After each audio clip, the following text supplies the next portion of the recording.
Thanks for being here tonight. I'm Nicholas Johnston, the publisher of Axios. This is such an awesome moment for us. We're very grateful for all of you being here. We're also hugely grateful to our work with the race. Like Axios got our way into F1 and awesome events like this thanks to our work with the race. So we're very grateful to be able to work with them. Also hugely grateful at Axios to all of our partners. Nothing we do anywhere at Axios. The investments we make in local journalism around the country, including right here in Austin, convening these awesome conversations, none of that would be possible without the support of our partners. So we're hugely grateful to Aramco to make tonight's awesome conversations possible. And so I'm very excited to welcome to the stage for a view from the top conversation from Aramco, their Senior Vice President of Technology, Oversight, and Coordination, Ali Al-Mashari, and Andy Cowell, the CEO and team principal of Aston Martin Aramco's Formula One team. Andy and Ali, welcome to the Axios stage. How are you? Welcome, take a seat. I'd love to start big picture a little bit just about the partnership, kind of like why the two of you are here and why that partnership matters. Andy, why don't you kick us off on that? Good evening, everybody. The partnership's hugely important to us. Next year, so 2026, there's a new set of regulations, and as part of that, there's an advanced sustainable fuel being developed, and we're partnering with Honda to create a power unit, and Aramco are providing the fuel, and Valvoline the lubricant, and to bring the fastest race car together. It's pulling all of that together, all of those systems together in harmony. Ali, what's your view of the partnership from your seat? First of all, thank you very much for inviting me to be part of this discussion. And we are here as Aramco, not just today, we are here since 50 years ago. We were established in Houston. And so far, we have many organizations across the country enjoying services and partnership with different organizations.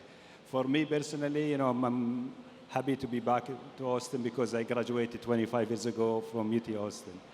And I'm really happy to be a part of this discussion with Andy because we had this partnership since 2022. We are working to develop FIA 100% advanced sustainable fuel. We have tested that in Formula 2, Formula 3 cars this year, supplying the fuel for 52 cars.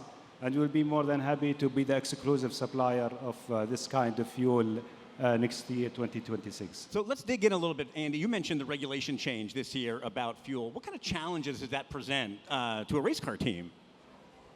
Yeah, it's Aston Martin Formula One team are taking the step up from being a customer team to being a works team, and that entails the close collaboration with the Aramco scientists on the development of the advanced sustainable fuel, and with Honda, that the power unit that's combusting the fuel and turning it into useful work to push the race car along.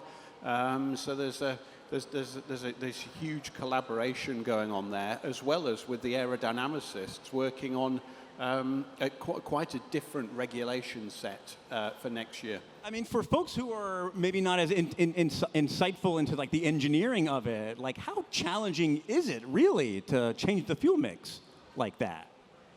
It's a huge change, and it's pretty much every section of the regulations are changing.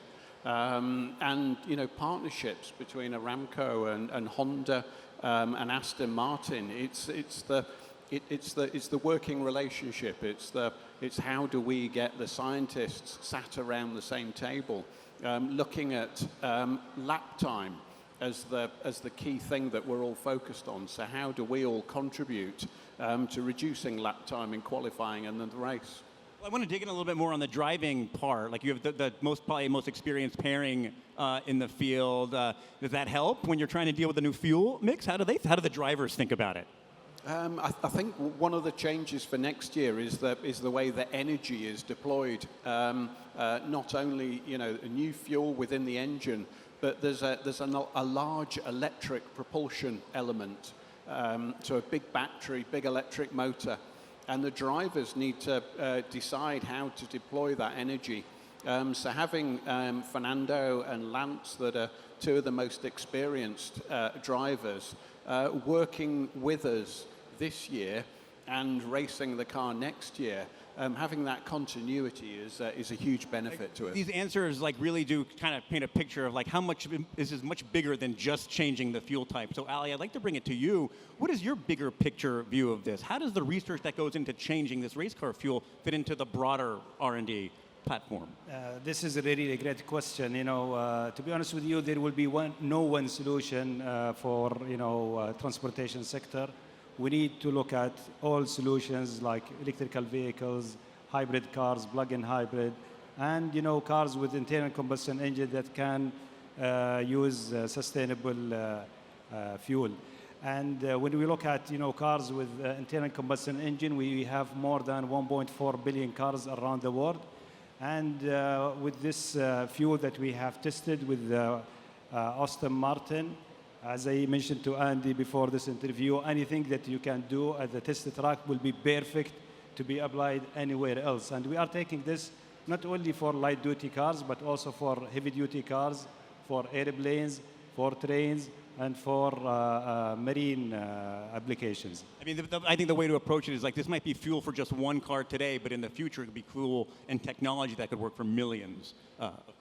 The technologies that we are developing these days, it's not about fuel formulations. We are looking also different kind of engines that can be optimized. We are looking at the auxiliary system around the engine. We are looking at the after-treatment components. All of this to be integrated to enhance the efficiency of the engine with the right fuel formulation to decarbonize transportation sector. Before we run out of time here at Axios, we'll have to end on one fun thing like we do in our newsletters as well. Now, this is probably the funnest event because this has the coolest stuff around the edges here. Andy, you brought some cars with us that look different than they have in the past. Tell us about what a big deal that is and why it was important to change. I think the way the new regulations are pushing the design of the cars is to be more efficient. And so there's a big focus on drag reduction. The fuel, the chemical energy in the fuel is liberated in the engine, but then we're trying to master lap time. And so the shape of the car is very much a focus for downforce, but minimizing drag. And there's a big change there in the regulations to make sure that we've got a really efficient car down the straight. Ali, how do you think the car looks? I saw it yesterday. We did the delivery reveal. And to be honest with you, when I saw these equations in the design, it's science, oriented design. And that excites our scientists and our engineers to bring more solutions for motorsport and beyond. And I can't wait to see it in the racetrack tomorrow. I encourage everyone to take a look at him, the both Aston Martin cars in the back. And before we end finally, I also want to end on one Austin thing. Andy, what's your favorite thing or least favorite thing about racing in Austin? Austin's an amazing city. It's a fun place to go to. I was chatting to the mechanics this morning. They all love coming here. I guess one thing that many people have commented on is the beauty of the sunrise and the sunset. It's an amazing place to come to. Okay, there's advice. Everybody wake up early tomorrow to catch the sunrise before the practice sessions. Ali, Andy, thank you so much for both being here. Huge thanks to Aramco for making today possible.